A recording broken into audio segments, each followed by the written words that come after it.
Hello, my amazing signers. Welcome to Colors and Shapes in Sign Language. I'm Maya, and today we're going on a red circle adventure. Are you ready to learn, play, and sign with me?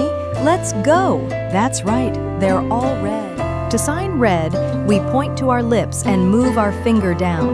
Red. Now you try. Point to your lips and down. Red. Fantastic. Can you find something red around you right now?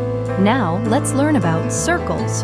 A circle is round, round, round. To sign circle, we draw a circle in the air with our finger. Watch me. Look for circles around you, maybe a clock, a button, or wheels on a toy car. Now for the magic moment. What happens when we put red and circle together? We get red circle. Look, a red ball, red circle, a red plate, red circle. Time for our red circle treasure hunt. I'll count to 10. 1, 2, 3, 4, 5, 6, 7, 8, 9, 10.